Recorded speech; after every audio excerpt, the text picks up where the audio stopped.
aparezcamos. Yo empiezo a hablar cuando aparezca en la pantalla, ¿no? Cuando yo avise. Dale. Ahí empieza, parece. Ahí estás. Listo. Bueno. Se grabó todo esto. Adelante. Bueno, buenos días a todos. Un segundo que voy a cortar el sonido acá porque tengo un... Ahí está. Buenos días a todos, mil gracias por su presencia. Me complace tener la oportunidad de presentar este Ateneo Internacional del Departamento de Homeopatía de la Universidad Maimónides de Buenos Aires y comenzaré agradeciendo a nuestros distinguidos conferencistas que han tenido todos la gentileza de compartir sus trabajos. Apenas yo les sugerí y les pedí si podían colaborar. También a la doctora Aguilar, que ha tenido la gentileza que está acá ayudando con toda la cuestión técnica, que pudo llevar adelante todo esto. Y voy a ser muy breve. El tema de hoy son diferentes trabajos sobre COVID-19 que se llevaron a cabo, que se están llevando a cabo en distintas partes del mundo utilizando tratamiento homeopático. En su mayoría se trata de presentaciones preliminares que todavía no han sido publicadas. Les recuerdo solamente que las preguntas se recibirán por chat y que será al final de las 3 presentaciones. Intentaremos responder por lo menos algunas de ellas, porque el tiempo va a ser limitado. Entonces, le paso la palabra primero al doctor Ariovaldo Ribeiro Filho, de Sao Paulo, Brasil. El doctor Ariovaldo Ribeiro Filho es expresidente y actual presidente sudeste de la Asociación Médica Homeopática Brasilera, director del Departamento Científico de la Asociación Médica Homeopática Brasilera y autor del repertorio de homeopatía. El título de su conferencia es Estudio preliminar de síntomas y medicamentos prevalentes del genio epidémico del COVID-19 en Brasil. Se trata de un estudio preliminar para evaluar los síntomas y medicamentos más prevalentes de la primera etapa de la epidemia de COVID-19 y que luego se convirtió en una de las principales referencias para la prevención del tratamiento del COVID-19 en Brasil. Doctor, lo escuchamos. Muchas gracias por la invitación. Yo estoy muy contento por la posibilidad de poder estar presente acá y na presença de outros profissionais muito buenos, pesquisadores e pessoas com experiência clínica. E uma alegria poder também apresentar um trabalho que foi realizado e está sendo realizado atualmente em Brasil. É um trabalho que foi um estudo preliminar que fizemos e que deu início a toda uma sequência de ações em la homeopatia, e muitos grupos começaram a trabalhar, e eu vou fazer uma apresentação que eu vou explicar como que foi e como é o trabalho de uma maneira muito resumida.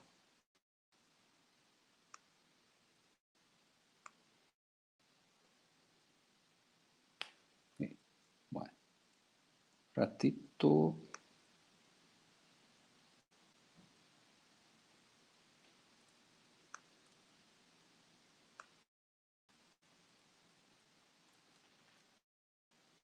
¿Están mirando la pantalla? Sí, ya vemos la presentación. Faltaría pantalla completa. Ah, sí. ¿Está bueno? ¿Sí? Perfecto. Ok. Estudio preliminar de síntomas e medicamentos prevalentes do genio epidêmico do COVID-19 em Brasil. Tá? Ele foi elaborado pelo Comitê Especial de Investigação COVID-19 da Associação Médica Homeopática Brasileira. Né? Tá? Inicialmente, eu vou falar muito brevemente da organização institucional da homeopatia em Brasil, para que se compreenda um pouco mais como que é a estrutura da homeopatia em Brasil. A homeopatia em Brasil é uma especialidade médica. Tá? A AMHB, que é a Associação Oficial, foi fundada em 1979, tá? E reconhecida como especialidade médica pela Associação Médica Brasileira, tá? 79, e também pelo por el Consejo Federal de Medicina, el año seguinte. Tá? Em Brasil, para que se pueda exercer a homeopatia, né, com título, né, como médico homeópata, é muito importante que se tenha o título de especialista em homeopatia, tá? Que é um título que demonstra um título de especialidade, como todas as outras especialidades, pediatria, ginecologia, tá? Então, a homeopatia é reconhecida, né, como uma especialidade médica, e a associação, né, homeopática brasileira, ela tem os fines da associação, são alguns outros, pero é muito importante para a apresentação, ele representa e defende os interesses da classe médica homeopática brasileira, ela é a referência, né, representa a classe médica homeopática no Conselho de Especialidades, né, então, ou seja, essa associação defende a homeopatia como uma especialidade junto ao órgão maior da homeopatia, da medicina, e proporciona o título de especialista. E para que seja homeópata em Brasil, é necessária a formação em medicina e depois ter uma residência médica ou um curso de especialização, tá? Afiliado ao Conselho de Entidades Formadoras da Associação Médica Homeopática Brasileira. Então, existem atualmente 4 residências médicas em Brasil, né, em universidades, e 14 cursos de especialização atualmente, tá? Que são cursos reconhecidos por la AMHB. Tá? La AMHB tem suas entidades federadas, constituída por entidades federais, a maioria em sul e centro de Brasil, né, que são os braços da associação, e também tem comitês assessores permanentes, um comitê de investigação, comunicação, educação, né, saúde pública e título de especialista. São comitês permanentes. Uma coisa muito importante que se passou acá mais recentemente foi a elaboração de um dossiê especial de evidências científicas em homeopatia. E foi muito importante porque foi feito no CREMESP, que é o Conselho Regional de Medicina da província do estado de São Paulo, que regula o registro da profissão e este conselho é o mais representativo do Brasil. Então foi muito importante. É muito importante esse dossiê para a prática e reconhecimento da homeopatia em Brasil. Agora eu vou falar do Covid-19, né, o que se passou em Brasil. Tá? Inicialmente, quando começaram os primeiros casos no mundo, sabíamos que viria para o Brasil, muito certamente. E em março de 2020 já estavam aparecendo os primeiros casos e houve uma mobilização muito grande dos homeópatas acá. E esses homeópatas solicitaram, né, houve uma solicitude urgente de uma recomendação oficial de ou mais medicamentos do reino epidêmico da pandemia em Covid em Brasil. Lá, e com características locais, ou seja, que se tomasse os casos aqui em Brasil para definir o reino dos casos que se apresentassem acá. Tá? Isso por quê? Porque em muitos países, diferentes países, os grupos sintomáticos variavam. Então, houve essa solicitação, tá? Essa solicitude de uma recomendação da associação. Né? Frente a isso, criou-se um comitê especial de investigação, tá, da MHB, tá, e este comitê, tá, composto por Rubens Dolce, Rosana Nechari e eu também participei. E fizemos um estudo preliminar de sintomas e medicamentos, né, possíveis, prevalentes do reino epidêmico do Covid em Brasil. Criamos esse estudo, que depois se tornou uma das principais referências de outros estudos que foram feitos. Tá?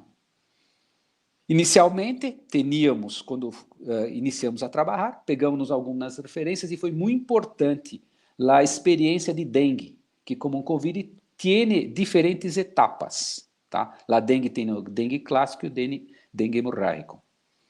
Tá? E houve um trabalho muito bueno na cidade de Macaé, em Rio de Janeiro, é uma cidade de Rio de Janeiro, tá? Onde por 6 anos, tá?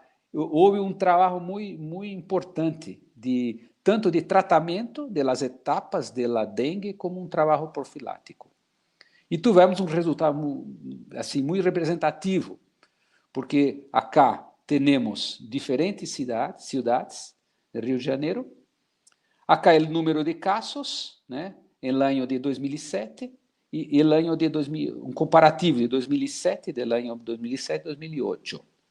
Tá? Em 2007 houve muitos casos em Macaé e se começou a aplicação do medicamento, né, nas pessoas, na população. E mira que se passou no ano seguinte. Em Macaé houve pouquíssimos casos, enquanto nas outras cidades que não houve a aplicação da homeopatia, houve uma incidência muito alta, tá? Enquanto que Macaé foi menos 70% reduziu-se em 70% o número de casos, enquanto as outras cidades aumentaram muitíssimo, tá? A incidência de casos. Essa foi uma das referências que citamos no trabalho da utilização da homeopatia em las epidemias. Tá? A COVID, como eu falei, ela tem 3 fases e nós outros trabalhamos mais em pacientes da primeira fase. Por que a primeira fase? Porque começava a pandemia em Brasília e os casos que se apresentavam eram de primeira fase. Né? Utilizamos um protocolo tradicional, quentiano, né? E buscamos a procedência renal para particulares, separando os sintomas topograficamente. Eu construí um repertório de todos os sintomas dos casos, né? Levamos em conta principalmente a frequência de aparição dos sintomas, né? E esse grupo mais frequente se tornou o reino epidêmico. Tá? Utilizamos o repertório de sintomas homeopáticos para estabelecer os principais medicamentos e estudo de matéria médica para determinar o grupo mais importante de medicamentos que podem ser utilizados. Foram chamados 27 pacientes, foram estudados 27 pacientes maiores de 18 anos, com sintomas de prova de laboratório de PCR para COVID positivo. Tá? Idade média de 40 anos, mais mulheres que homens, e a distribuição, maioria na província de São Paulo, tá? Porque é onde estamos. E a etapa 1 da COVID foi a grande maioria dos casos, e alguns outros de etapa 2. Né? Os sintomas em diferentes cidades, sabíamos que variavam de uma cidade para outra, né? Os tipos de los sintomas que se apresentavam, e estabelecemos destes 27 casos, como eu les falei, hicieron um levantamento sintomático com mais de 500 sintomas, foram analisados, foram apresentados por esses pacientes. Lo mais que chamou atenção foi a fadiga, a debilidade, cansancio. Né? Fiebre, tosse seca, cefaleia, mialgia, e estes sintomas que para nós é o mais característico, anosmia, disgeusia ou geusia, e outros também, que foram selecionados. Pero os mais frequentes foram esses 3 primeiros acá. Valorizamos segundo a frequência, como já falei, a intensidade e a raridade dos sintomas. Tá? Os critérios de valorização dos sintomas. A essência do quadro epidêmico, como já falei, é a prostração. Tá? Então, seria muito importante que o medicamento tenha a prostração como um síntoma de grande importância para a escolha do medicamento. Estabelecemos alguns cenários sintomáticos, tá? Sobre esses sintomas acá, né? E eu hice algumas repertorizações, na realidade, muitas repertorizações. Tá? Criamos um repertório de sintomas, de los síntomas da COVID, criamos muitos cenários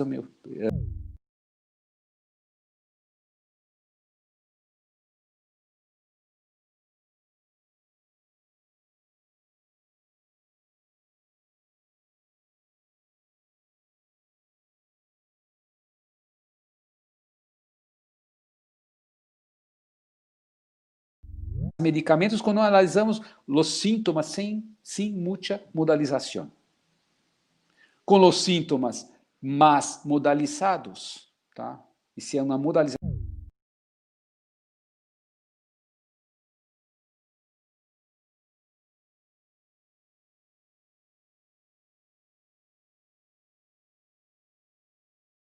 febriles apareceu. Arsênico, que já estava aparecendo antes, né?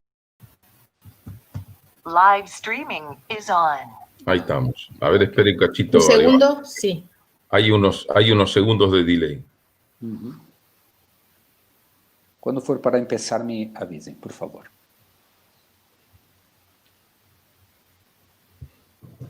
Listo. Ok. Então, eu vou voltar acá.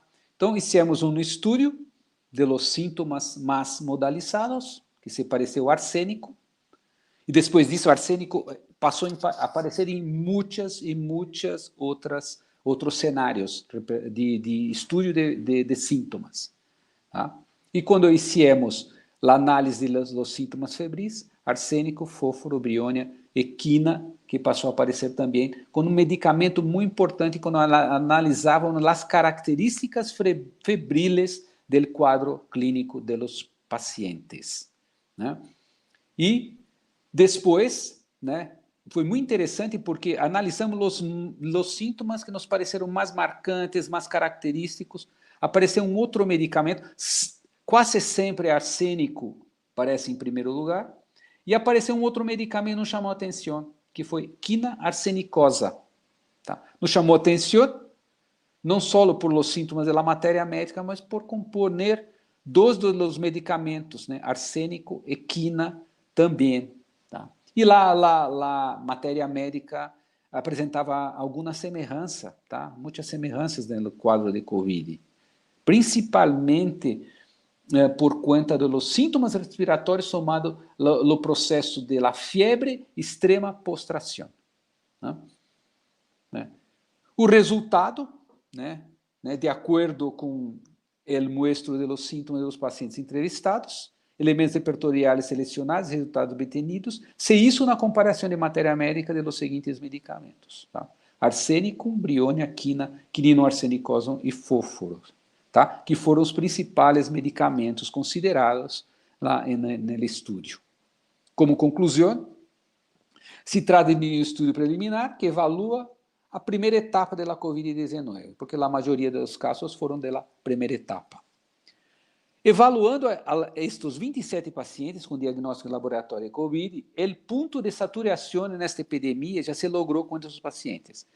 Algumas pessoas perguntaram por que 27? Não tinha mais? Tinha mais. Pero depois desses 27 pacientes, os sintomas, a cada novo caso, os sintomas primordiais se repetiram, com poucas variações. Então, percebemos que esses pacientes já representavam bem os sintomas da pandemia. Tá? Então, pensamos que esse número já é suficiente. Os medicamentos a que vemos chegados nesse estudo não devem considerar-se definitivos. Isso é o que falamos, isso é um estudo. Tá? O que se deveria fazer depois? Consideramos que esse trabalho como um ponto de partida para mais estudos clínicos. É essencial que desenvolvam protocolos científicos, tanto a nível de ambulatório como hospitalário, que podem validar as informações e os dados contenidos nesse documento. Tá? Então, este estudo foi emitido por la Associação Brasileira e aconteceram algumas coisas depois que eu quero falar a vocês, né? Que esse estudo saiu em dia 4 de abril. Dia 8 de abril, saiu um informe do Ministério da Saúde sobre a qualidade, né, desse estudo, tá? E sendo uma das recomendações do Ministério da Saúde para ser utilizado. Então, dando uma força, demonstrando que esse estudo poderia ser utilizado por outros homeópatas, outras pessoas que quisessem tratar a pandemia. Em seguida, houve houve a elaboração de um formulário de investigação do reino epidêmico, Dr. Flávio Dantas, tá? E era um formulário que foi submetido a um comitê de ética para formalizar e servir como modelo para o país, para outros estúdios que pudessem ser hechos, tá? E também, Dr. Flávio Dantas elaborou um outro estúdio com informes de segmento. O estúdio foi um formulário de segmento de casos clínicos, também em Google Forms, também aprovado em comitê de ética para que se pudesse servir de referência para os homeópatas que quisessem realizar pesquisas científicas, tá?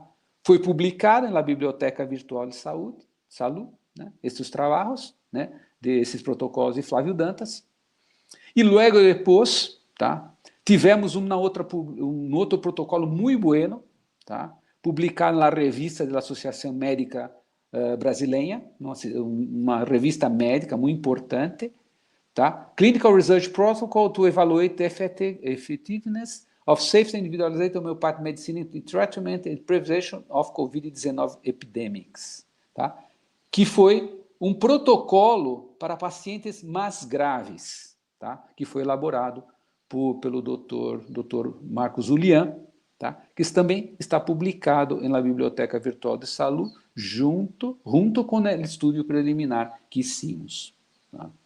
Com isto, tivemos os principais instrumentos em manos para iniciar todo um trabalho de atendimento. Criamos uma campanha, tá, chamada Homeopatia em Covid, tá, chamando os médicos homeópatas para atender os pacientes. Criamos um sítio de internet, né, onde o médico se pode registrar, os pacientes também, tá, as farmácias também. E este sítio de internet, depois que se registra o paciente, os médicos se registram, o paciente se registra na plataforma de internet e pode ser atendido. Acá estão os médicos, os horários disponíveis, tá? O paciente registra e pode ser atendido para pacientes com sintomas e sem sintomas de Covid, pero aqueles que querem uma profilaxia. Então, temos hoje aproximadamente 200 médicos registrados para atendimento dos pacientes. E acá também lá um serviço de capacitação de classes para os médicos que trabalham em la plataforma. Tá? Criamos também, né, um grupo de lives chamado Homeopatia em Ação, né, que temos muitos temas que são hablados semanalmente, há uma apresentação, e desta maneira isso impulsiona, né, os homeópatas a conhecerem, né, o que tem sido feito em termos de ações homeopáticas durante a pandemia, né? Fizemos 2 classes de epidemiologia clínica para melhor preparação, né, dos homeópatas, né, principalmente os que querem fazer pesquisas clínicas, tá? Atualmente, temos 13 províncias com nações, são 24 em Brasil, 13 têm ações homeopáticas que estão sendo realizadas em 31 cidades, tá? Com 18 iniciativas em ayuntamientos, 5 em comunidades, prisões, residências de ancianos, 14 em clínicas e hospitais e 2 campanhas online. Uma dessas campanhas é a plataforma que eu já mostrei a vocês. A maioria são ações de profilaxis, né? 5 de atendimento e tratamento e profilaxis. São 6 iniciativas. Os medicamentos que estão sendo mais utilizados são esses: arsênico, cânfora, quina e fósforo. Tá? Há grupos que utilizam arsênico e cânfora e outros que utilizam arsênico e fósforo conjuntamente. Tá? Alguns outros protocolos, né, que estão sendo utilizados em Brasil, 5 outros protocolos, tá? E esses protocolos todos com comitê de ética aprovando, tá? Alguns outros estudos. E mais recente, houve um chamado à publicação de experiências com homeopatia, tá? Por a doutora Silvia Weiss, tá? Que está coordenando nós estamos elaborando um dossiê especial também das iniciativas da COVID em Brasil.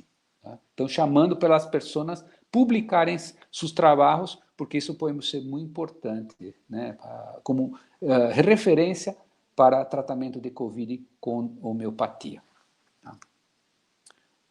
Eu creio que seja isso. Tá? E se tiverem alguma dúvida, alguma coisa, estamos acá à disposição de vocês. Esto. Bueno, Aribaldo, muchísimas gracias por su muy interesante conferencia y vamos a seguir adelante con el doctor Vidal y si no se enoja, doctor Merizalde, lo vamos a dejar para el final. Perfecto, muchas gracias. Entonces, bueno, antes de anunciar la tercera conferencia, les quiero recordar que si están interesados en futuras conferencias, se pueden anotarse en el link del formulario adosado a los folletos o enviando un mail a homeopatía@maimonides.edu y así recibirán información de nuestro departamento. Y bueno, la segunda conferencia será dictada por el doctor Marc Luis Clapers Vidal de Barcelona, España. El doctor Clapers Vidal es médico licenciado por la Universidad de Barcelona, especialidad de pediatría general por el Hospital Valle de Brón, Barcelona, máster en homeopatía por la Academia Médica Homeopática de Barcelona, miembro del Departamento de Clínica de esta institución y coordinador nacional para el proyecto CLIFICOL del Comité Europeo de Homeopatía de Estudio de COVID-19. El título de su conferencia es Estudio del genio epidémico de la epidemia COVID-19, estudio realizado junto con la doctora Velat. Se trata de un análisis de más de 100 casos de COVID-19 del brote epidémico producido en 2020 en España. Se detallan síntomas y remedios utilizados. Es un estudio original compartido análisis y resultados en seminarios realizados en los últimos meses en Europa y en Asia. Doctor, adelante. Le aviso solo que todavía no estamos viendo la presentación.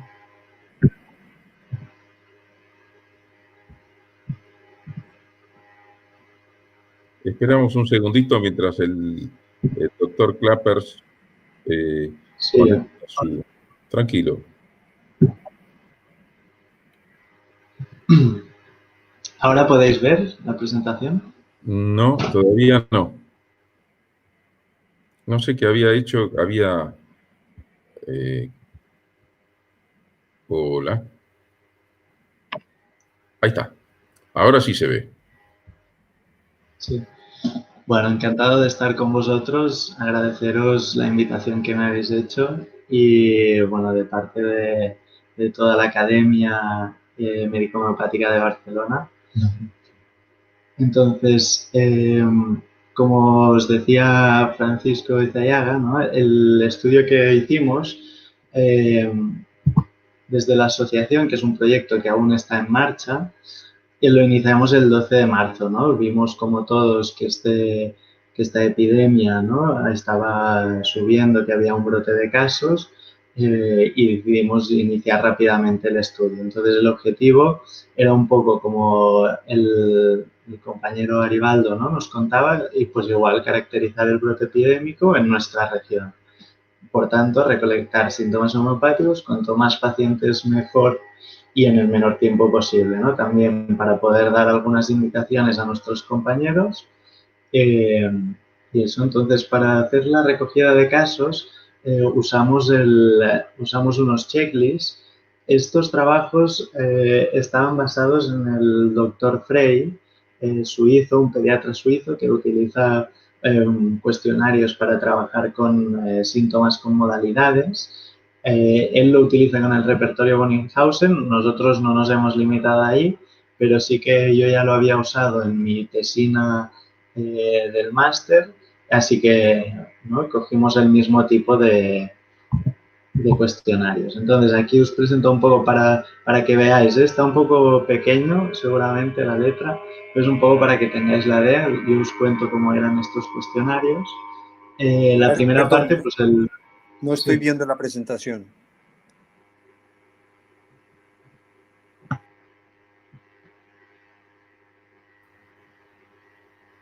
¿Ahora lo veis o no? Sí, sí, se ve la presentación.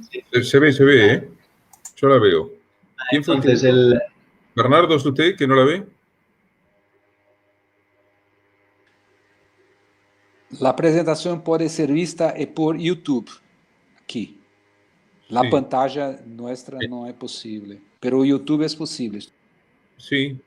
Sin embargo, yo la estoy viendo, ¿eh? No sé que habrá algún problema de la comunicación suya, Ariobaldo. Bueno, seguimos. Adelante.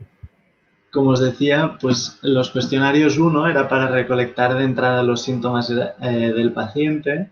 Entonces, bueno, como veis hay una pequeña introducción donde recogemos datos epidemiológicos y después los pacientes podían redactar, ya sea el paciente o el profesional, sus síntomas principales. Hay los 3 grandes bloques de síntomas que eran la fiebre, la tos y la dificultad respiratoria, los separamos por modalidades para concretizar pues estas características de estos 3 puntos que nos parecían que eran los más importantes. Había otro apartado de otros síntomas y otro a cumplimiento del médico que podía pues añadir texto libre sobre síntomas generales y mentales. Además, comorbilidades recogimos y la prescripción homeopática, que tenía que ser lo más detallada posible. Al cabo de 7-15 días, lo que se pedía al médico es que realizara el cuestionario 2, ya sea que lo fuera el paciente o el médico, pero que nos lo enviaran pues, para recoger la evolución. Y aquí queríamos recoger datos ya fuera del tiempo en el que empezaban la mejoría, ya sea general, fiebre, tos o dificultad respiratoria, si había habido mala evolución o si había habido buena, cuánto tiempo de recuperación. Y podían añadir cualquiera de comentarios extra que quisieran. Entonces, os presento un poco los resultados. Contaros que en España el primer brote fue de esto, empezó en marzo y nosotros prácticamente a finales de abril, principio de mayo, bajaron mucho los casos nuevos y fue allí hasta cuando se recogieron casos. Ahora hemos vuelto a tener algunos casos, pero son muy pocos, 3, 4 y aún no están añadidos. O sea, estos resultados son del primer brote. Entonces, recogimos 107 casos que compartimos.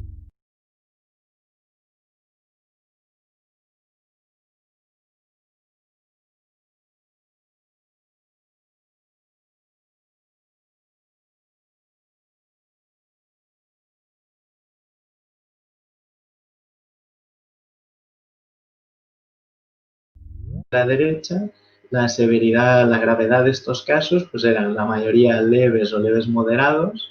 En leves moderados lo pusimos nosotros porque lo que nos pasa con los pacientes homeopáticos, ¿no?, es que muchas veces no tienen acceso o no se realiza radiografía, ¿no? Pero que sí que queríamos englobar estos pacientes con disnea, también caracterizarlos un poco más. De todos estos pacientes, 7 requirieron hospitalización y hubo 2 éxitos. Las comorbilidades son las que veis en la tabla de abajo y lo que sí decir, ¿no?, que de todos estos casos, el 29 de estos casos, un 27%, fueron pacientes con un test positivo y lo que sí que 50 pacientes más tuvieron un contacto directo con otro paciente con prueba positiva. En España también se ha dado el caso de que la mayoría de casos leves y moderados no se han hecho test de PCR. Ahora sí que están haciendo cribajes masivos, pero en el primer brote, que yo creo que es cuando se tendría que haber hecho, no se hizo. Entonces, lo que sí que es representativo es que de nuestra muestra, casi el 75% tenían un test positivo o un contacto con un paciente positivo. Así que la susceptibilidad de que estos pacientes fueran COVID es alta. Hubieron 3 test que salieron negativos, que bueno, no sabemos si clasificarlo como un falso negativo, pero bueno, que están en la muestra.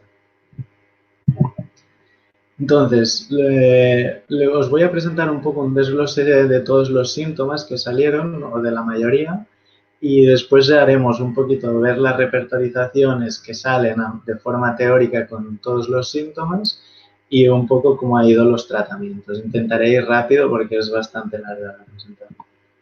Entonces, como veis, pues el tipo de fiebre, una fiebre de predominio tarde-noche, con picos de las 7 de la tarde a las 11 de la noche, con mucha sensación de frío, escalofríos, con deseo de estar tapado que le mejoraba y agravación por estar destapado, partes del cuerpo frías, sobre todo manos y pies, y en la mayoría era una fiebre sin sed. Aunque después, al ampliar los casos, estos números se igualan y era prácticamente, pero más gente sin sed que con sed. Y lo que sí que destacaba es que habitualmente no había transpiración, pero si la había, era de predominio nocturno. ¿Qué más? El tipo de tos que vimos con la recogida de modalidades, lo que nos destacaba es que a pesar de ser una patología con mucho tropismo respiratorio, muchos pacientes, un 43%, referían que presentaban o poca tos o nada de tos. Y si la había, era una tos seca de predominio de noche, con las modalidades más importantes, que era un empeoramiento al hablar y al moverse, y una mejoría, sobre todo, estando tumbado o durmiendo. Estas modalidades también se tienen que coger un poco con pinzas, porque seguramente representan unas modalidades más generales, pero eso lo iremos viendo a lo largo de la presentación. Por lo que hace a la dificultad respiratoria, destacar que 46 casos de los 107 recogidos presentaban dificultad respiratoria. Eso es decir, que un 47% de los pacientes tenían disnea. Creo que es bastante destacable, no sería una muestra de población sana, ¿no? Y sí que hay bastantes casos de eso, leve moderados o moderados. La disnea también era de predominio nocturno, que empeoraba por el movimiento y el hablar.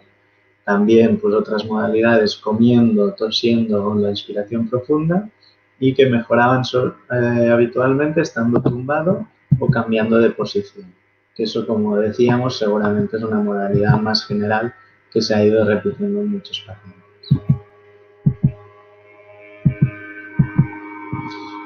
¿Qué más? De todos los pacientes que tuvimos, las pruebas radiológicas fueron las siguientes. 22 pacientes se hicieron alguna prueba radiológica y entre ellos 16 casos hubieron hallazgos patológicos. Esto es un 15% del global de los casos y, como veis, destacar el carácter bilateral de la afectación y sobre todo el lóbulo inferiores y el derecho más prevalente.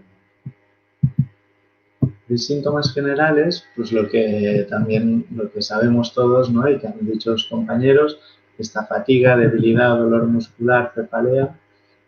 También destacar la diarrea y como veis, pues unos deseos, ¿no? De estar tumbado, bastante somnolencia, mejoría por bebidas calientes, aunque a veces también pacientes con deseo de frutas y zumos, y un empeoramiento al hablar, ¿no? Estas eran modalidades que salían en el estudio de la tos y la dificultad respiratoria, pero que seguramente son más síntomas generales o modalidades generales.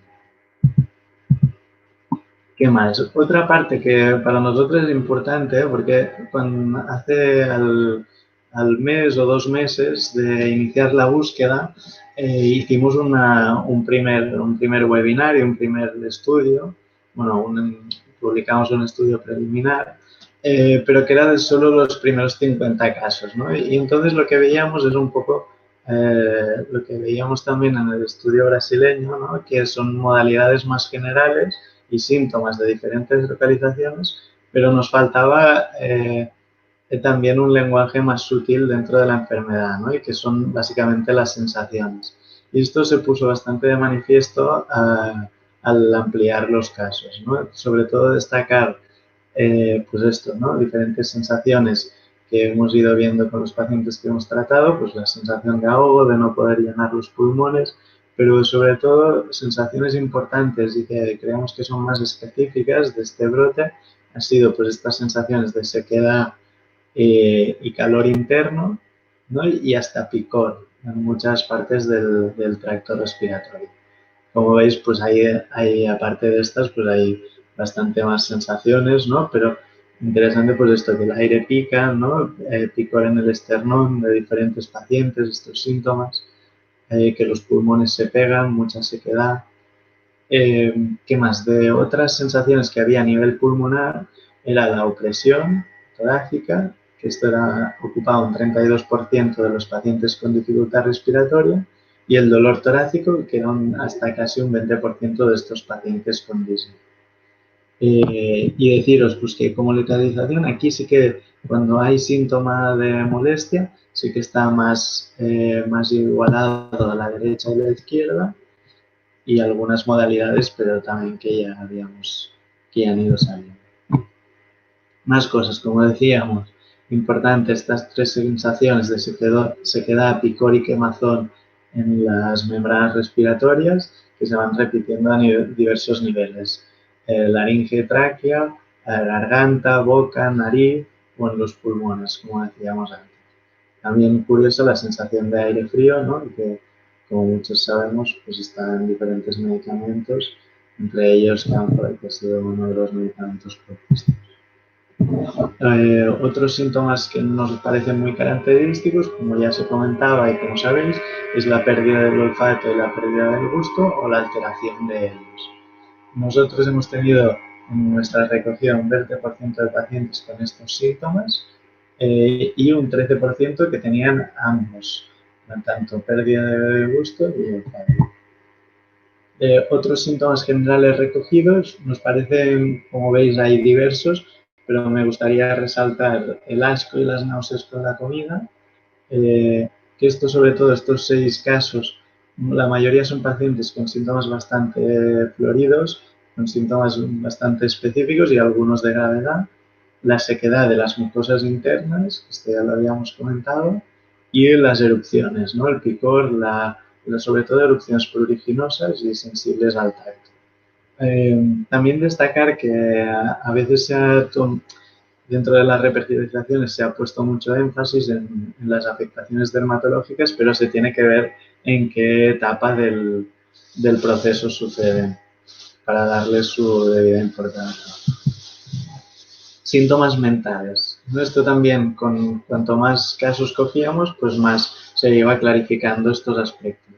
Pues esto, mucha ansiedad por la salud, miedo a la muerte, al contagio, a la enfermedad, que esto también en parte es normal por toda la situación que hemos vivido, pero sobre todo lo que sí que nos parecía interesante es que había un predominio de estos síntomas por la noche y un síntoma muy específico que era este miedo a ahogarse de noche o durmiendo. Esto lo han presentado hasta 7 pacientes distintos, todos ellos con dificultad respiratoria, y que eran síntomas bastante claros y que repetían de manera similar.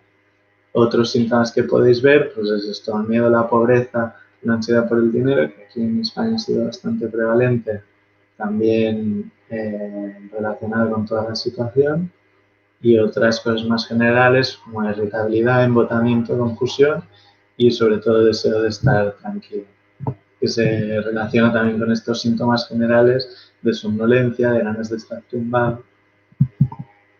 Entonces, una pequeña muestra de posibles repertorizaciones con todo lo que hemos visto. Pues esto serían repertorizaciones con los síntomas de la fiebre, que veis, como veis, salen remedios como arsenicum, fósforos, sulfur, gelsemium, pulsatilla, brionia, nux vomica. Otras repertorizaciones, ¿no? Con las modalidades de la tos serían pues esta tos seca de predominio nocturno, empeorar al hablar, a la inspiración y al movimiento, pues saldrían remedios pues como fósforos, pulsatilla, esponja, brionia, arsenicum, y también otros como la chesis, ¿no? Rumex, veladona. ¿Qué más? Más repertorizaciones por aparatos, pues del tema respiratorio. También aquí sí que destacaría ya más brionia. Otros como nux vomica, fósforos, esponja, arsenicum, sulfur, Antimonium tartaricum. También hemos querido poner de diferentes programas porque veis que resaltan cosas distintas y remedios distintos. De los síntomas locales que os decía, ¿no? Pues de esta opresión, de esta sequedad, de esta picor interna, pues destacan pues, fósforus, sulfur, calcáreo, como veis, múltiples remedios, pulsatilla, antimonium tartaricum, arsenicum, en los síntomas más de olfato, gusto y comidas. Curioso también esto, ¿no? Que medicamentos, algunos, ¿no? Que ya hemos oído hablar del COVID van saliendo, otros medicamentos curiosos también resaltan, ¿no? en estas búsquedas. Los síntomas generales, pues como bien decíais, muy cubiertos por arsenicum, prionia, hasta rustox, fósforos. Los síntomas mentales, ¿no? Estos que decíamos de miedo por, bueno, ansiedad por la salud, miedo al ahogo de noche, pues sería antimonium tartaricum, pulsatilla, fósforus, esponja, arsenicum, también está por arriba. Y aquí, bueno, salen los dos sumarios de síntomas, como veis, hay 91 síntomas en 91 rúbricas en cada repertorización, pero no salen todas, pues no cabían en la pantalla. Pues estos medicamentos, ¿no? que estamos viendo que se van repitiendo. ¿Qué más? Entonces, un poco aparte de este trabajo teórico que hicimos al obtener los síntomas, también posteriormente revisamos los remedios usados, ¿no? por nuestros compañeros. Deciros, nos compartieron 107 casos con síntomas de manera inicial, pero sí que tratados con homeopatía fueron 104, porque hay 3 casos fueron enviados desde el ambulatorio. Aquí en España es muy difícil dar en la sanidad pública homeopatía y a estos pacientes no se les pudo llegar a dar el remedio. Y de todos estos pacientes tratados con homeopatía, 91 casos sí que tenemos un seguimiento completo. ¿Vale? 15 casos se perdieron o el seguimiento está incompleto, es decir, que no enviaron el segundo cuestionario. Entonces, los medicamentos más usados, aquí ya que sí que vemos, son brionia, arsenicum, fósforus, gelsemium y cánfora. Y aquí lo que nos gustaba hacer, nos parece interesante, el análisis que se hace, ¿no? De los que han tenido mejor respuesta. Y de ellos, únicamente poniendo los remedios con más de 4 casos. Y aquí nos destaca, ¿no? Un remedio que veíamos en las repertorizaciones como pulsatilla, pero también hay otros como sulfur, moscata, brionia y después ya belladona. Y nosotros sí que viendo un poco, ¿no? Estos resultados y llevando un poco el seguimiento, llama la atención, ¿no? la poca respuesta que ha habido en los tratamientos con gelsemium y arsenicum, ¿no? Como veis, son de los remedios que han precisado más cambios. Ya está, pues esto, creo que era un 30%, casi un 50% en arsenicum y en gelsemium, pues esto, solo un 18% de buena respuesta, ¿no? O sea, un 82% de mano. Entonces, lo que sí, pues brionia, como ha ido saliendo en diferentes estudios, es el remedio con más casos tratados, un 60% de buena respuesta, pero también destacar que en un 34% de ocasiones han precisado un cambio. Entonces, de estos remedios también nos interesó ver qué potencias se habían usado, ¿no? Como veis, la 30CH es la que más se ha usado, pero destacar que aproximadamente más de un 50% de las prescripciones con 30CH han requerido un cambio de potencia o de remedio. ¿Vale? Entonces, 200CH ha sido la segunda potencia más usada y sí que ha tenido una mejor respuesta. Como veis, hasta un 57%. Aquí en España lo que pasa muchas veces es que la 30CH no es la potencia de más disposición que tenemos y esto afecta, ¿no? La prescripción y muchas veces se da la 200 cuando la 30 ya ha habido una respuesta parcial, ha habido una mejoría, pero se quiere profundizar. Entonces, lo que sí que vemos, un poco a retrospectiva, es que usar la 30CH si tenemos la 200 en mano puede alargar el tiempo de recuperación. Entonces, una de las recomendaciones sería ya directamente usar la 200. Otro análisis de los tratamientos hechos es esto, ¿no? ¿Cuántos pacientes se trataron con remedio crónico? Creo que salían unos 22, salían la diapo anterior, que no es una cifra baja, y lo que sí que dentro de todos estos casos, hasta un 50% tuvieron buena respuesta. Y de entre estos medicamentos, los más prescritos fueron Sulfur y la Chesis y Tuya.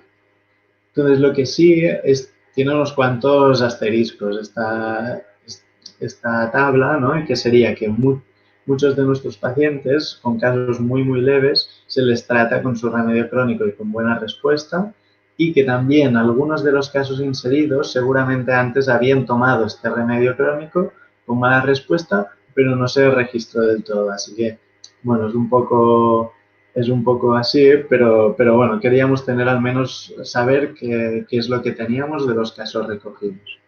Como veis, de otros tratamientos, pues pacientes, ¿no? Sobre todo los que estuvieron hospitalizados, recibieron otros tratamientos.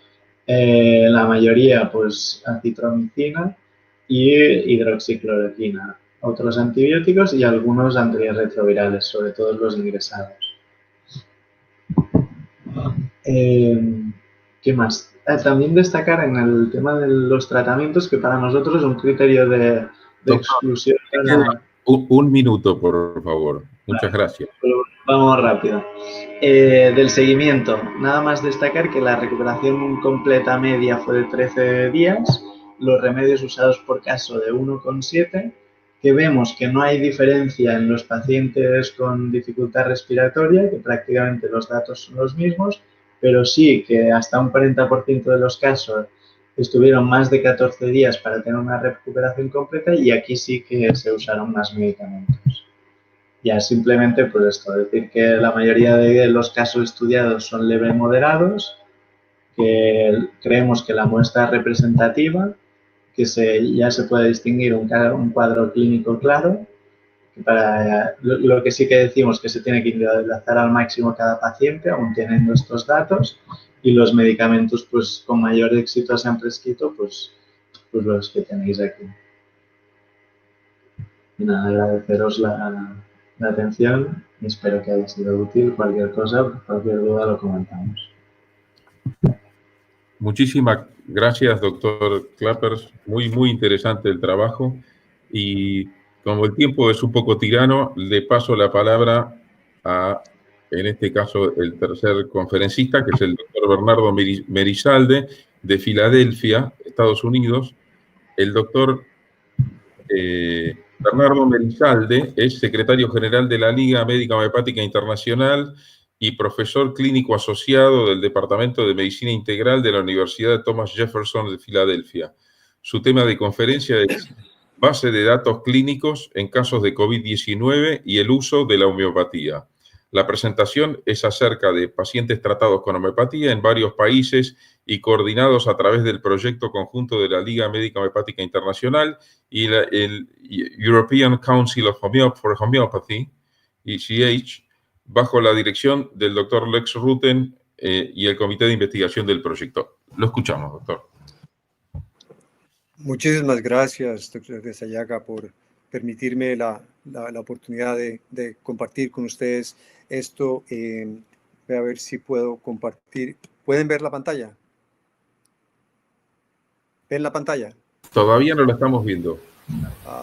¿Cómo comparto esto? A ver, porque fui a la izquierda. Claro, en la parte de abajo, sí, a la izquierda, screen. eso.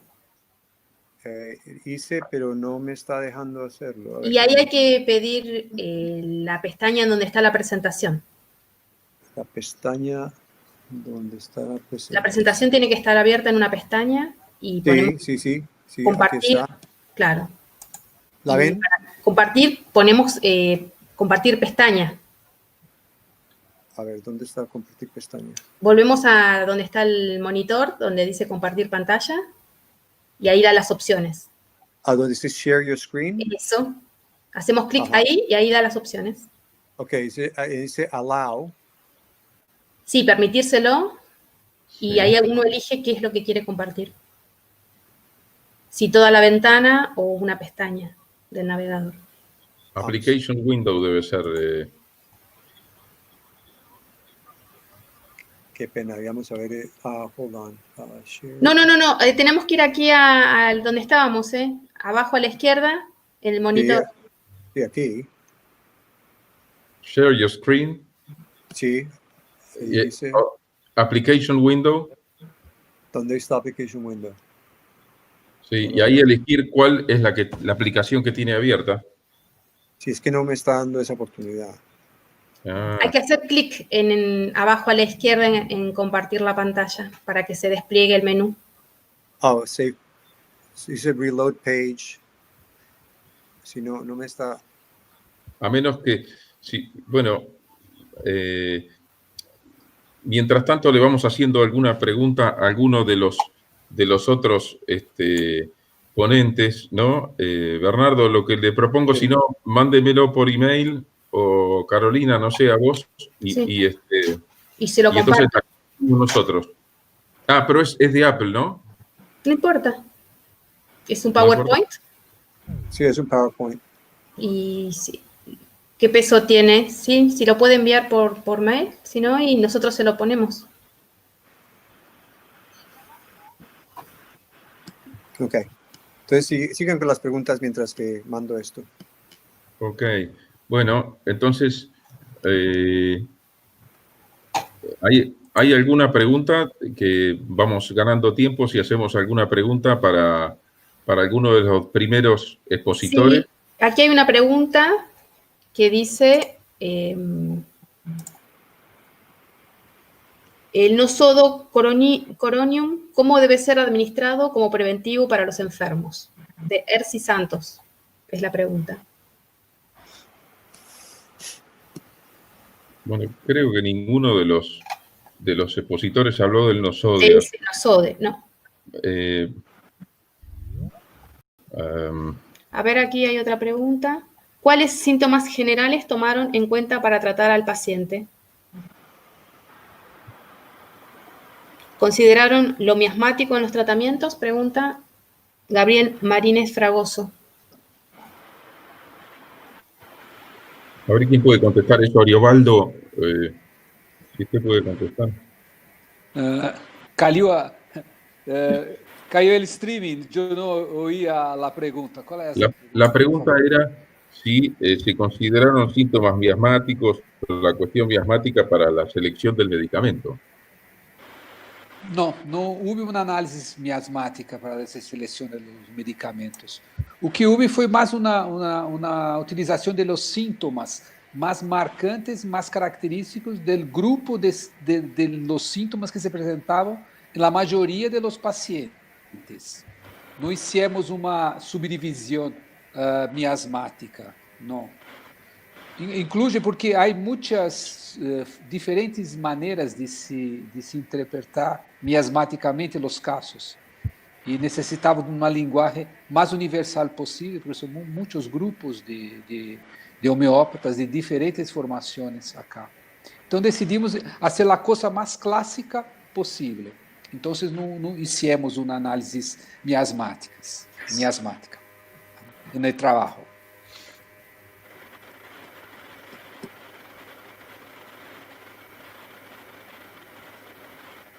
Sí, nosotros también. Creo que, pues esto, los síntomas generales se tienen que individualizar en cada caso y hacer una repertorización clásica con los síntomas del momento, agudos, que podríamos decir que es el miasma activo.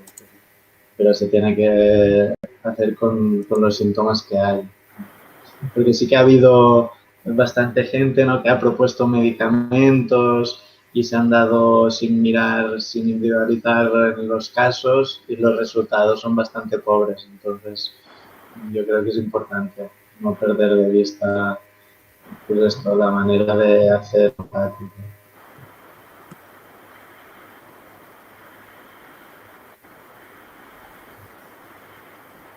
Carolina, ¿recibiste mi mensaje?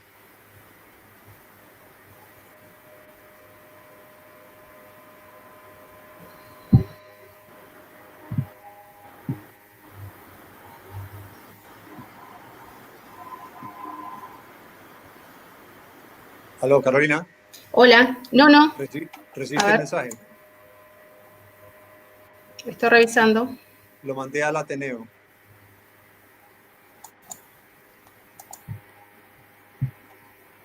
A ¿Está Francisco. cargando? No, a ver. No, está Francisco cargando Izayaga. todo. ¿A Francisco Izayaga? Sí, ¿Le envió? Francisco Izayaga. Entonces, Francisco. ¿Está apagado el micrófono de Francisco?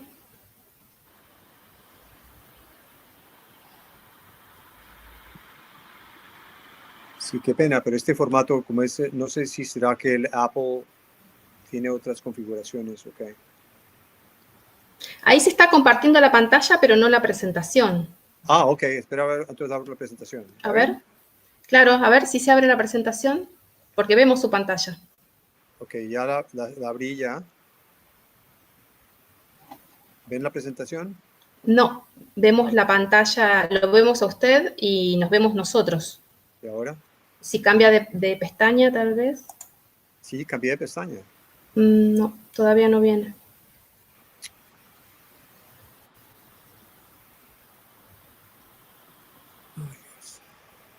Qué pena.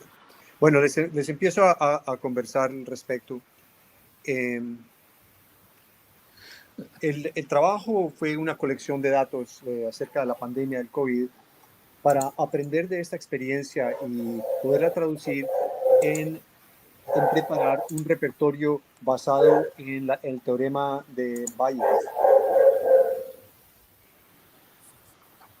Como pudieron ver con las presentaciones de los compañeros, esta epidemia tiene una cantidad de diferentes síntomas que se presentan, como fatiga, dolores del cuerpo, etcétera, que pueden ser calificados por las peculiaridades, pero los números de síntomas que son generales son muy comunes y lo que vemos en los repertorios corrientes son unas rúbricas que tienen muchos medicamentos en negrillas y entonces si tenemos 3 o 4 casos, usualmente esos van a representarse en el repertorio con negrillas, pero eso puede no servir en casos en que los síntomas no son muy bien definidos. Entonces, a partir de los estudios que Lex Rutten hizo con respecto a los coeficientes de confiabilidad, lo que se llama likelihood ratios, él decidió tomar todos los casos que se pudieran encontrar y pedimos a muchos de los compañeros a través del mundo que pudieran dar casos para poderlos evaluar bajo esta teoría. La mayoría de casos en este momento, la primera tanda de casos vino de los Estados Unidos, que fueron como 116 casos. Y ya en este momento hay más de 400. Sin embargo, esos datos no se han podido todavía correlacionar y eso se va a hacer en los días siguientes. En las últimas semanas, últimas 2 o 3 semanas, Glificol y Bithulcas Compass han podido suministrar casos para poderlos adicionar a esos estudios. Entonces, usualmente la selección inicial de medicamentos homeopáticos se basa en la sintomatología de la epidemia por repertorización, lo que pudimos ver ahora, lo que se llama el genio epidémico. Sin embargo, esto puede resultar en un gran número de medicamentos posibles porque los síntomas como fiebre, debilidad, tos seca, pérdida del olfato, disnea son muy comunes y pueden resultar en un número de rúbricas del repertorio que son significativos.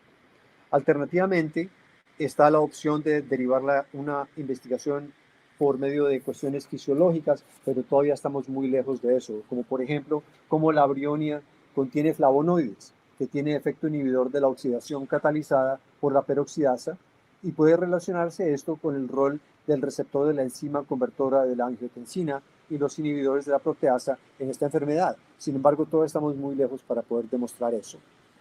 Entonces, al comienzo, estos casos fueron coleccionados y se dio una plantilla que estaba con lo que se llaman los campos abiertos para que el doctor pudiera poner los síntomas tal y como los estaba colectando de los pacientes. Y entonces Lex Rutten empezó a hacer análisis correspondientes. Esos fueron datos retrospectivos. En la medida en que los casos empezaron a incrementar, pudimos identificar los síntomas y poder entonces progresivamente darles información a los que estaban suministrando los casos para ayudarles a ser más precisos en la identificación de los síntomas que pudieran llevar a los medicamentos particulares. Especialmente porque vimos que cuando un médico está tomando un caso y, por ejemplo, ve que el caso puede ser, por ejemplo, Brionia, puede no hacer preguntas respecto al Gelsemium y que poniendo esos nuevos síntomas pudiera cambiar la selección del medicamento. Entonces, este tipo de aprendizaje y cuestionamiento podía ayudar entonces a disminuir los problemas de prejuicio o sesgo. Para el final de mayo se colectaron 161 casos, de los cuales 31 medicinas. Las medicinas prescritas más frecuentemente fueron la Brionia, 45 casos, el Semium, 25 casos, el Arsenicum album, 21 casos, el fósforo, 12 casos, la Camphora, 12 casos. La Brionia, el Gelsemium y el Arsenicum representaron 91 casos, o sea, el 56. Perfecto, aquí está la presentación. 56.5 del total. El fósforo y la Camphora fueron, perfecto, aquí está la presentación. 56.5 del total. El fósforo y la Camphora fueron el otro 14.9%. Entonces, ¿puedes abrir la presentación? Francisco. ¿Me escuchas? Sí, la doctora Aguilar pudo pasarla, ahí, ahora ya... Sí, ahí está, ahí está. ¿A qué diapositiva pasa? Empecemos con la primera para abrir la presentación. Perfecto. ¿Usted la ve o no? Yo la veo. Perfecto. Pero no está abierta completamente, solamente está abierta en el... Claro, poné la pantalla completa y empezá a pasar. Carolina. Claro. ¿Aló? Espera un segundito. Ahí voy a ponerla. Ok. Perfecto. ¿No? No, ahora le voy a abrir.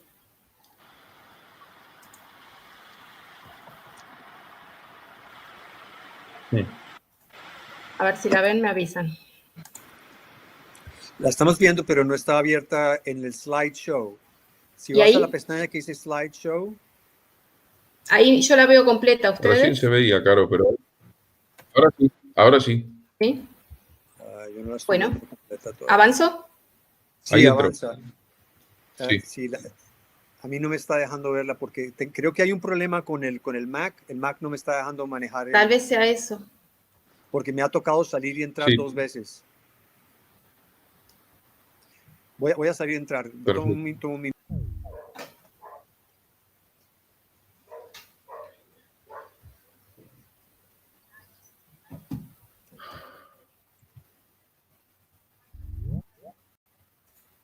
Ok, aquí entré de nuevo. Perfecto, ok, muy bien, ya estamos en listo aquí. Entonces, esta pandemia nos ha dado la oportunidad de crear rúbricas específicas en esta enfermedad, tal como nos presentaron los compañeros, que realmente se han podido identificar estos síntomas. Pero en este caso específico, la rúbrica se llamaría síndrome COVID-19. Y siguiente pantalla. Siguiente diapositiva. Entonces, aquí ven lo que estaba hablando yo de la pantalla, de que son campos abiertos y el doctor estaba poniendo que el país, el número, las iniciales del paciente, el género, la edad, si había COVID test, si era positivo o no, la severidad de los síntomas, la medicina dada y los síntomas enumerados. La siguiente. Entonces, la colección de datos fue a nivel internacional utilizando varios formatos de diferentes grupos, como está diciendo el IH, tenemos el Clinical y el Visual Compass. Los síntomas fueron analizados prospectivamente con análisis frecuente, con feedback a los participantes para mejorar la calidad de datos. Los coeficientes de probabilidad, likelihood ratios de los síntomas fueron calculados y un algoritmo para combinar los LRs de los síntomas fue programada en una aplicación electrónica que se los voy a mostrar en un momento. Esta aplicación después se testeó con 18 casos que resultaron en respuestas positivas a los medicamentos para ver si realmente la aplicación del Internet podría ser funcional. Siguiente. Los LR de los síntomas comunes como fatiga, dolor de cabeza, proveyeron mejor diferenciación entre las medicinas de la que existe en el repertorio corriente porque estas rúbricas son tan grandes y tienen tantos medicamentos que no hay diferenciación entre muchas de estas medicinas. Porque lo que se aparece en el repertorio corrientemente es por la presencia o ausencia absoluta de estos síntomas. Un mini repertorio con estos síntomas del COVID fue publicado y apoyado por un algoritmo basado en la red. Con opciones de 20 síntomas comunes, este algoritmo produjo el mismo desenlace al de un análisis homeopático completo, basado en un número mayor de síntomas, algunos de los cuales son considerados tradicionalmente más específicos para ciertas medicinas. Ahora, no quiere esto decir que estamos pensando en reemplazar una repertorización y un análisis completo homeopático. Simplemente que esto puede ser un instrumento que puede ayudar a seleccionar un medicamento en una forma más rápida para iniciar el tratamiento en un paciente. Sin embargo, el caso debe tomarse en forma completa. Siguiente. Entonces, los casos seleccionados y analizados cada semana, nuevos síntomas se emergieron a la base de datos. Esta información fue suficiente para calcular los constituyentes del coeficiente de probabilidad, lo que se llama el likelihood ratio. Esto es lo que se llama el teorema de Bayes, en que el coeficiente de probabilidad es igual al A, que es el número de pacientes en la población que responde bien a la medicina con este síntoma, sobre A más C, que es el número total de pacientes, con los síntomas, el número de pacientes de la población que responde bien a la medicina sin este síntoma, dividido por B, el número de pacientes en el resto de la población con el síntoma, más D, que es el número de pacientes en el resto de la población sin el síntoma. Entonces, en esta forma se puede definir qué importante es un medicamento para un síntoma en particular, siempre y cuando que ese síntoma se represente adecuadamente en la población. El coeficiente del 95% de algunos de estos LR se demostraron, y me voy a mostrar la siguiente diapositiva. Entonces vemos aquí una tabla completa de los 161 casos, 21 casos de arsénico, 45 de brionia, 25 de leucemia en la primera línea, y después los diferentes síntomas que se han seleccionado con la cantidad de casos que tuvieran ese síntoma, cuántos, por ejemplo, la fatiga, de 87 pacientes, 11 requirieron arsénico, que es el likelihood ratio de 0.96, brionia 0.77, Helsenium 20 pacientes 1.62. De acuerdo con el teorema de Bayes, el 1 es el número neutral, es decir, cuando si hay un síntoma y un medicamento utilizado antes de que se hace el estudio y después del estudio, si sigue a 1, quiere decir que no hubo ningún cambio. Realmente no hay una variación en la predictibilidad de que un medicamento pueda ser eficiente. Entonces, el arsénico y la brionia tienen menos de 1, 0.96, 0.77. Quiere decir, no hay una evidencia significativa. Sin embargo, el Helsenium para la fatiga tiene un coeficiente de 1.62, que es muy significativo. Entonces, podemos ver así cada uno de los síntomas, cómo está representado en los medicamentos. Si tenemos tos seca, el arsénico tiene 0.82, la brionia 1.43, y el Gelsemium 0.86. De modo que la Brionia con la tos seca es mucho más importante que los otros medicamentos. Ahora, si vamos a ver en el repertorio corriente, todos estos medicamentos van a estar en negrilla. Entonces, este tipo de asesoramiento bayesiano nos ayuda a distinguir mucho más precisamente qué tan importante es un síntoma para una medicación en particular, basado en los efectos que hemos visto en el medicamento. Siguiente diapositiva.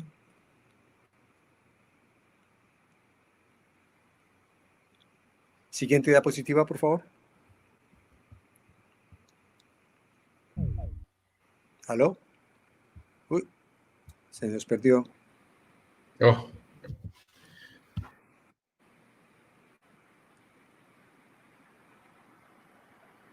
Las diosas del internet nos están ayudando hoy. Y ahora no te escucho tampoco. Ok, ahí viene Carolina. sí, Carolina acá envió que ya está volviendo. Ok. Eh, Qué pena los que están atendiendo. Son definitivamente fuera de nuestro poder. Ok, aquí viene. ahí vuelve.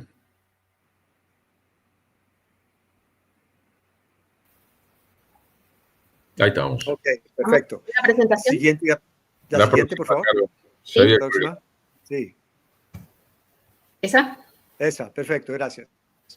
Entonces, estos son los coeficientes del 95% para cada síntoma y cada medicamento. Ahora, como ven ustedes, en la medida en que cambie el síntoma de acuerdo a los pacientes que responden, miramos aquí lo que sea el coeficiente de confiabilidad de la fatiga, de la tos seca, la disnea.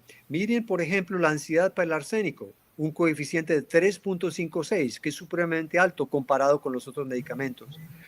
La sequedad de la boca, por ejemplo, la Brione tiene 2.9, de modo que esto es una sutileza en la especificidad de los medicamentos. La siguiente. Gracias. Ahora, cuando se combinan estos coeficientes de confiabilidad, va a aumentarse estos síntomas significativamente. Entonces, por ejemplo, si combinamos diarrea con los escalofríos y con la ansiedad, el coeficiente aumenta al 6.33 para el arsénico, mientras que la Brionia continúa solamente al 0.85, el Gelsemium 2.5, de modo que hay cierto overlap entre los dos. Sin embargo, el arsénico con esta triada va a ser mucho más recomendado que el Gelsemium. Si vemos tos seca con dolor de cabeza y dolor de espalda, el likelihood ratio de la Brionia es 8.3, comparado con el arsénico 0.4 y el Gelsemium 0.49. La fatiga con los escalofríos y con falta de sed, el Gelsemium da un 12.1. De modo que vemos que cómo esta combinación de los síntomas nos da un poder más significativo a estos medicamentos. Siguiente diapositiva. Entonces, aquí están los efectos combinados, asumiendo un chance anterior del 10%, sin haber usado los medicamentos por nada. ¿Y cuál es la confiabilidad? Solamente con estos tres síntomas, el arsénico tiene un 41% de que pueda funcionar. Con esta triada, el arsénico, la Brionia el 48% y con esta triada el Gelsemium el 57%. Ahora, estos tres medicamentos en este momento solamente cubren más o menos un 56% de las personas enfermas con este tipo de síntomas. Ahora, con los nuevos casos, ya podemos aumentar el número de medicamentos a 5 y se ha adicionado el fósforo y la pulsatilla, de modo que es muy interesante y es muy probable que es porque los materiales de Clivicol ya se están incorporando a esta base de datos, que ya entonces vemos entonces, la pulsatilla y el fósforo saliendo más a la superficie. Siguiente diapositiva. Ahora, este es el link del repertorio. Entonces, Carolina, si me haces un favor, si puedes abrir esa página, el http://hpra.com.uk. A ver. Un minuto. Porque tengo que dejar de compartir esta pantalla. Ok. Ahora, este link es para que los médicos que sean entrenados en la homeopatía puedan utilizar esta herramienta para que vean qué medicamento puede ser utilizado en primera instancia, mientras que pueden estudiar su caso con más detalle. Y, por supuesto, para su seguimiento. Como vieron, muchos pacientes a veces requirieron una segunda y aún una tercera medicación.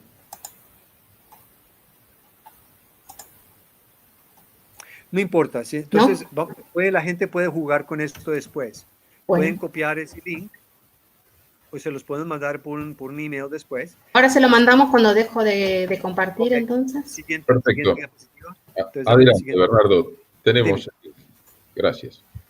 Dime. Dime, Francisco, no te oí. ¿Continúo? Sí, continúa con la otra, por favor. ¿Se ve? Se me frenó a mí. Pero no importa porque yo puedo abrir la mía aquí, entonces voy a... Sí, ¿cuáles son los síntomas? Sí, ya voy para allá. Aquí entonces puedo yo... Entonces, cuando van a ver ustedes cuáles son los síntomas, ese es la entrada después de que abren la primera página del app en el internet. Lo pueden también abordar por medio de su celular o su iPad. Entonces, chequean los síntomas que tenga el paciente. Entre mayores síntomas, pues mejor, pero 4 o 5 síntomas pueden ser suficientes. Siguiente. Ahora, después de que se hizo este estudio y se preparó este mini repertorio, se compararon los resultados del mini repertorio con estos 18 casos que se habían estudiado y qué medicamentos se habían utilizado para poder correlacionar si estos casos tomados en forma clásica con los síntomas complejos como se ven aquí, si esto podría ayudar, el app podría ayudar a disminuir el tiempo. Entonces, la siguiente.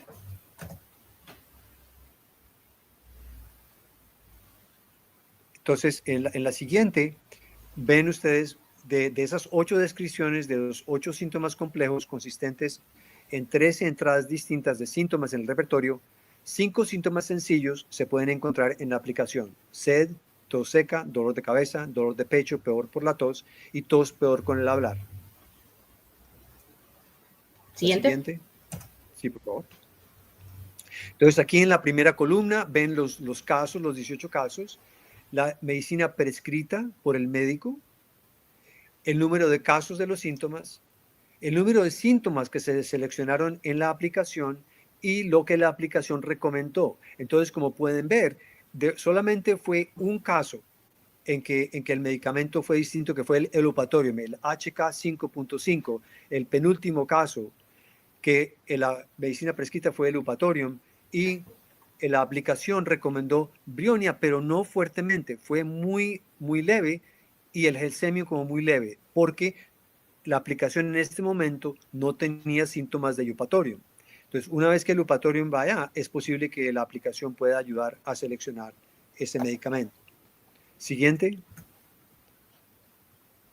Entonces, como conclusión, un repertorio basado en datos clínicos y coeficientes de probabilidad, los likelihood ratios, puede diferenciar entre las medicinas homeopáticas usando un número limitado de síntomas epidémicos que ocurren frecuentemente. Esta herramienta, en combinación con un algoritmo computarizado que combine los síntomas, puede complementar un análisis completo homeopático de los casos. Entonces, esa es la conclusión. Este es un proyecto todavía en proceso de desarrollo.